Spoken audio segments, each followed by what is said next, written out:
दोस्तों, ये फिल्म एक सच्ची घटना पर आधारित है। यहाँ पर बर्फीली पहाड़ियों में एक प्लेन क्रैश हो गया था और यहाँ बचने की कोई उम्मीद नहीं थी। न इनके पास खाने को कुछ था, न पीने को पानी। फिर भी इन्होंने कठिन से कठिन परिस्थितियों का डटकर सामना किया। दोस्तों, ये कहानी है एक विश्वास की, एक उम्मीद की, जो हमें बहुत कुछ सिखाती है और आप इससे बहुत कुछ सीखने वाले हो। दोस्तों, ये कहानी सीधा आपके दिल को छुएगी, तो दिल थाम के बैठिएगा और अंत तक जरूर देखना।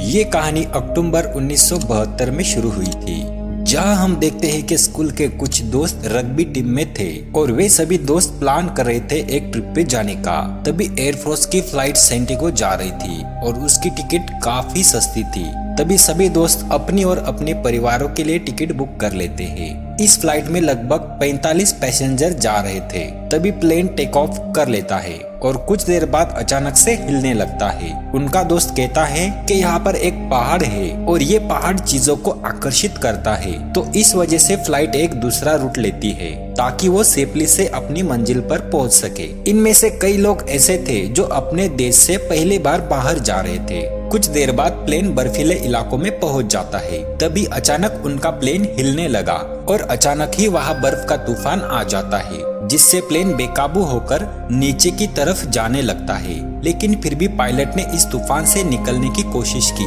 लेकिन प्लेन कंट्रोल में नहीं आ रहा था। इस वजह से प्लेन के अंदर की सारी चीजें गिरने लगती है और वे तूफान से निकल जाते हैं। लेकिन प्लेन आगे जाकर एक चट्टान से टकरा जाता है। इस वजह से प्लेन के दो टुकड़े हो जाते हैं और आगे वाला हिस्सा बर्फ के ऊपर घिसता हुआ आगे चला जाता है। उसी तरफ सभी लोग खींचे चले जाते हैं और सब सामान बिखर जाता है। इस वक्त कई सारे लोग मौके पे ही मारे जाते हैं। कुछ देर बाद जो लोग बचे हुए थे वो फंसे हुए लोगों को बाहर निकालते हैं। सब परेशान थे, हर तरफ खून ही खून था। लेकिन यहाँ पे सब लोगों ने एक दूसरे की मदद करके सबको संभाल लिया था।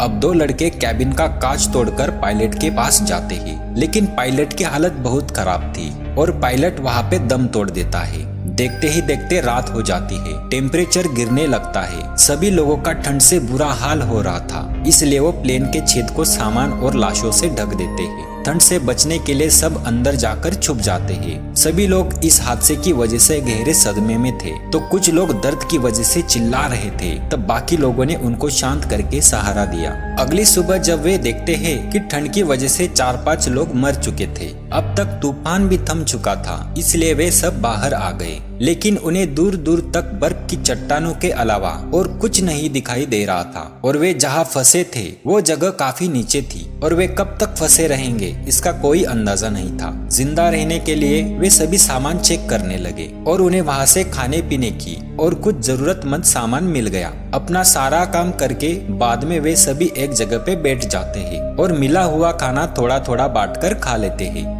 मार्सेलो उनके टीम का कैप्टन होता है। वो सोचता है कि ये खाना कब तक चलेगा, हमारे पास तो थोड़ा ही खाना है। तभी अचानक वहाँ से एक प्लेन गुजरने लगता है। तभी सभी लोगों में एक उम्मीद जगती है, इसीलिए वे सभी जोर जोर से चिल्लाने लगते हैं ताकि वे प्लेन उनकी आवाज सुन ले। लेकिन वैसा नहीं होता, क्योंकि प्लेन वहाँ से काफी दूर था और प्लेन वहाँ से निकल जाता है। अब तीसरे दिन एक लड़का जिसका नाम था नंदो, उसे होश आता है। नंदो की हालत बहुत खराब थी। उसका चेहरा चोट लगने के कारण बहुत खराब हो चुका था। वो अपनी बहन को ढूंढने लगा और जैसे तैसे अपने बहन के पास चला जाता है।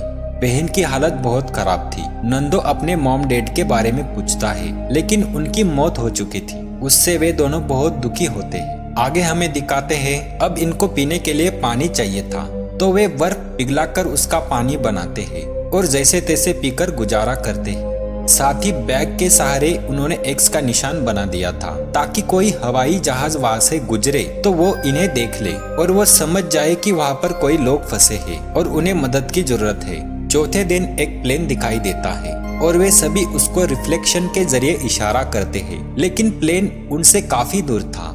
वो प्लेन उनको नहीं देख पाता और वहां से चला जाता है। वो लोग समझ गए कि सरकार को पता ही नहीं है कि हम कहाँ पर हैं और सभी लोग निराश हो जाते हैं, क्योंकि सरकार को इनकी एग्जैक्ट लोकेशन पता ही नहीं है। तभी उन्हें याद आता है कि प्लेन के पिछले हिस्से में बैटरी थी, तो हो सकता है उसकी मदद से हम प्लेन का रेडियो चला सके, जो इस वक्त खराब हो गया है। इस वजह से ये उस पिछले वाले हिस्से को ढूंढने निकलते हैं। तब वे ऊपर जाकर देखते हैं कि जहाँ हमारा प्लेन तबाह हुआ है वो जगह तो यहाँ से दिखाई ही नहीं दे रही। इस वजह से किसी भी प्लेन ने हमारी तरफ नहीं देखा और कोई भी हमारी मदद के लिए नहीं पहुंच सकता। अब ऊपर की बर्फ फिसलने लगती है। तब उन्होंने वापस आने का फैसला किया और फिर ऐसे ही दिन गुजरते हैं और एक हफ्ते के बाद इनका सारा खाना खत्म हो जाता है। अब इस इलाके में ना कोई जानवर था ना कोई पेड़ पौधा ताकि वो इन्हें खाकर जिंदा रह सके। इसके लिए पत्तों पर जमी हुई काई, अपने हाथ के नाखून और जो मिले वो खाकर गुजारा करते हैं। तभी भूख से तड़पते हुए नंदो कहता है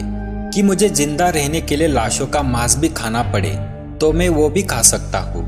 उसकी इस बात से कुछ लोग मान जाते हैं लेकिन कुछ लोग नहीं मानते और उनमें झगड़ा हो जाता है। समय के साथ साथ उनकी भूख इतनी बढ़ जाती है कि वो अपने जूतों की लेसेस और सिगरेट तक खाने लगते हैं। अगली सुबह नंदो देखता है कि उसकी बहन ने भी दम तोड़ दिया था। वो बहुत दुखी हो जाता है कि मॉम डैड के साथ आज मेरी बहन भी चली गई। ये देखकर एक लड़का काफी दुखी हो जाता है और वो अपने मॉम डैड के लिए एक खत लिखता है। भूख की वजह से उनका यूरिन काला होने लगता है। ऐसे ही उनको 21 दिन हो गए थे। भूख के कारण कई लोग पागल हो चुके थे। वो कुछ भी खाने को तैयार थे। इसके लिए बाकियों ने उनकी हालत देखकर उनको मरे हुए लोगों की लाशें खाने की इजाजत दे दी। फिर कुछ लोग बाहर चले गए और कांच के टुकड़ों से मांस काटकर खाने लगे। और अब यहाँ सिर्फ 5 लोग ही ऐसे थे जो लाशों का मांस नहीं खाना चाहते, क्योंकि उनका मानना था कि हम लाशों का मांस खाकर आदमखोर कभी नहीं बनेंगे, बल्कि उससे अच्छा हम मरना पसंद करेंगे। कुछ देर खोजने के बाद उन्हें बर्फ में एक बैग मिला। वे बैग तोड़ देते हैं और उन्हें अंदर एक रेडियो मिलता है। उन्होंने अपना दिमाग लगाकर एक एंटीना बनाया और रेडियो चालू कर लिया। तभी इन्होंने रेडियो पर सुना कि सरकार ने इन्हें ढूंढने के लिए 60 से भी ज्यादा प्लेन भेजे थे, लेकिन कोई भी इन्हें ढूंढने में कामयाब नहीं हुआ। इस वजह से सरकार ने ये समझ लिया कि प्लेन तबाह हो गया है और वे सभी लोग मारे गए हैं। ये सुनकर सभी लोग नाराज हो जाते हैं। यहाँ उनकी हिम्मत जवाब दे रही थी। तब बचे हुए 5 लोगों ने भी डिसाइड कर लिया कि हमें भी मांस खाकर ही जिंदा रहना होगा और वे मांस खाने लगते हैं, क्योंकि ये सुनने के बाद वे सारे लोग जान चुके थे कि अब हमें बचाने के लिए कोई नहीं आने वाला। फिर वो प्लेन का पिछला हिस्सा ढूंढने का प्लान करते हैं और कुछ देर बाद प्लेन का पिछला हिस्सा ढूंढने के लिए 3 लड़के निकलते हैं। थोड़ा चलने के बाद उन्हें प्लेन का मलबा मिला और कुछ लाशें भी मिली। चलते चलते उन्हें रात हो जाती है तो वो सोने की कोशिश करते हैं, पर वो तीनों सो नहीं पाते क्योंकि वहाँ पर रात भर बर्फ का तूफान आ रहा था। अगली सुबह जब ये उठे तब ये पूरी तरह बर्फ से ढके हुए थे। ये जिंदा तो थे लेकिन हालत बहुत खराब थी। एक को नजर नहीं आ रहा था तो बाकी दोनों बहुत कमजोर हो चुके थे। इस वजह से अब ये तीनों लोग टूटे हुए प्लेन के मलबे में बैठकर वापस आ जाते हैं। ये सब देखकर जिस लड़के ने मांस नहीं खाया था वो लड़का भी मांस खा लेता है। तभी कई दिन बाद इनके चेहरे पर हंसी आती है। वे सभी मिलकर बातें करते हैं ताकि अच्छा वक्त गुजार सके। तब इनको क्या पता था कि बर्फ का तूफान इनके ओर ही आ रहा है और फिर इनकी बातों के दौरान ही तूफान वहां पे आ जाता है। सारी बर्फ इनके प्लेन के अंदर घुस जाती है और पूरा प्लेन बर्फ से ढक जाता है। तब बाहर से ऊपर के लोग बर्फ को खोदकर अपने साथियों को निकालने लगते हैं। कुछ ही देर में सारे लोग ऊपर आ गए, लेकिन एक औरत बेचारी जो काफी अंदर दबी हुई थी वो वहां पे ही मर जाती है। तभी सभी लोग और एक जोरदार आवाज सुनते हैं कि और एक बर्फ का तूफान आने वाला है और देखते ही देखते एक भयंकर तूफान इनकी तरफ ही आ जाता है। एक लड़का जिसका नाम था नोमा, उसे बहुत गुस्सा आने लगता है। कंट्रोल से बाहर होकर वो प्लेन की खिड़कियों को तोड़ने लगता है, जिसका फायदा तो नहीं होता, लेकिन कांच का एक टुकड़ा उसके पैर के अंदर घुस जाता है। लेकिन फिर भी वो रुका नहीं, उसने अपनी हिम्मत नहीं हारी। फिर उन्होंने वहां पे एक छेद बना लिया जिससे बचे हुए लोग वहां से बाहर निकल आ जाते हैं। बाहर आने के बाद वे एक दूसरे से मिलते हैं और कहने लगे कि शुक्र है हम बच गए। नोमा देखता है कि जहाँ उसे कट लगा था वहाँ दर्द नहीं हो रहा, क्योंकि ठंड की वजह से उसका पैर पूरी तरह सुन्न हो चुका था। कुछ देर बाद तूफान रुका और ये सब मिलकर प्लेन के ऊपर से बर्फ हटाने लगे। और एक बार फिर ये कुछ लोगों को मदद मांगने के लिए भेजने का प्लान करते हैं। लेकिन कुछ लोग जो पहले पहाड़ पर गए थे उनकी हालत अभी भी खराब थी। एक साथी के फेफड़ों में पानी भर जाता है, उसको सांस लेने में तकलीफ हो रही थी। तब वहाँ पे सबने मिलकर उसे CPR दिया, मतलब उसे सांस लेने में मदद की, पर कोई फायदा नहीं हुआ और वहाँ उसकी मौत हो जाती है। और जो उसने अपने मॉम डैड के लिए खत लिखा था, उन लोगों ने उस खत को संभाल कर रख लिया। 36वें दिन जैसे मौसम खुला, नोमा और उसके साथी ढेर सारे कपड़े पहनकर मदद मांगने के लिए वहां से निकल जाते हैं। लेकिन बीच रास्ते में ही नोमा गिर जाता है क्योंकि उसके पैर में बहुत दर्द हो रहा था। बाकियों ने चेक करके देखा तो उसके पैर का जख्म काफी गहरा हो गया है। तभी सभी ने वापस जाने का फैसला किया। तब नोमा कहता है, नहीं दोस्तों, तुम आगे जाओ, मैं यहाँ से वापस निकल जाऊंगा। फिर नोमा जैसे तैसे वापस आ जाता है, लेकिन उसकी हालत बहुत खराब थी। वो इतना थक जाता है कि आते ही बेहोश हो जाता है। जबकि उसके साथी आगे बढ़ रहे थे, वो ये देखकर खुश हो जाते हैं कि हमारे आगे प्लेन का अगला हिस्सा पड़ा हुआ है, जो आखिर उन्होंने ढूंढ ही लिया था। प्लेन का अगला हिस्सा देखने के बाद उन्हें अपने बाकी साथियों को भी यहाँ बुला लिया। यहाँ पर जो सामान था वो उन्होंने इकट्ठा कर लिया। सामान में बहुत सारे कपड़े, खाने का सामान और चॉकलेट थी। इन्हें यहाँ प्लेन की बैटरी भी मिल जाती है, जिससे ये प्लेन के रेडियो को ठीक करने की कोशिश करते हैं और ये सिग्नल भेजने की कोशिश करते हैं। लेकिन आगे से कोई जवाब नहीं आता क्योंकि रेडियो खराब हो चुका था। जब इन्हें समझता है कि हमारी कोई आवाज उन तक नहीं जा रही, तब ये थक हार कर वहीं पर बैठ जाते हैं।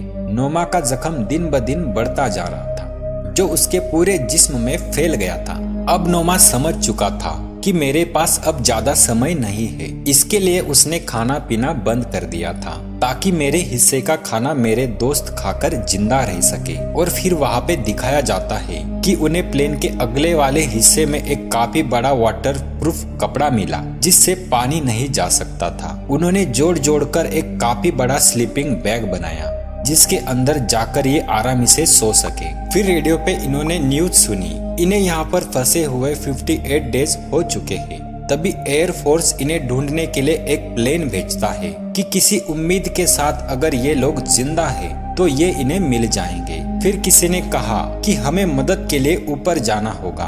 तभी यहाँ नोमा दिखाया जाता है, बस उसकी जान निकलने ही वाली थी तो वो कहता है कि दोस्तों, अगर मुझे कुछ हो जाए तो मुझे खा लेना और तुम अपनी जान बचाकर यहाँ से निकलने की कोशिश करना, क्योंकि हम सब में से किसी की भी जान बच गई तो मेरी या मेरे बाकी साथियों की मौत जाया नहीं जाएगी। इतना बोलते ही उसने अपना दम तोड़ दिया। उसके हाथ में एक लेटर मिला, उस पर लिखा था कि दोस्तों, तुम्हारे लिए मैं मरकर भी अमर हो गया, मतलब मरकर भी मैं अभी जिंदा हूँ। उसकी ये बात सुनकर सभी लोग काफी दुखी हो जाते हैं, लेकिन उनके अंदर कहीं ना कहीं जोश उमड़ रहा था। इनके और कुछ साथी फिर से मदद मांगने के लिए निकल जाते हैं और आखिर वो पहाड़ी की चोटी पर पहुंच जाते हैं।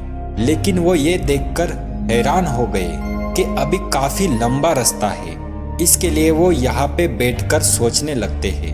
उनको ख्याल आया कि हम वापस चले जाते हैं, लेकिन वो अपनी हिम्मत नहीं तोड़ना चाहते, इसलिए वे कैसे भी करके आगे बढ़ते हैं। अब इनकी मेहनत रंग ले आई थी, क्योंकि कुछ ही देर चलने पर इन्हें साफ पानी की नदी भी मिलती है, जिसमें से ये पानी पीकर अपनी प्यास बुझाते हैं। तभी इन्हें घोड़े पर सवार एक आदमी नजर आया, जिसे देखकर ये खुशी से पागल हो जाते हैं। ये मदद के लिए चिल्ला रहे थे, लेकिन आदमी उनकी बातों को समझ नहीं पाता है। तब वो आदमी एक कागज और एक कलम इनकी तरफ फेंकता है। तब ये अपनी सारी कहानी लिखकर उसे मदद मांगते हैं। वो आदमी कागज को लेकर फौरन भागा और शहर में आकर अधिकारी को दे देता है। तब ये बात जानकर फौरन एयरफोर्स रेस्क्यू टीम को ये न्यूज दी जाती है ताकि वो इनकी मदद के लिए जा सके। और वो आदमी फिर से नंदो और उसके दोस्त के पास आ जाता है। उन्हें अपने घर लेकर गया और ढेर सारा खाना खिलाया।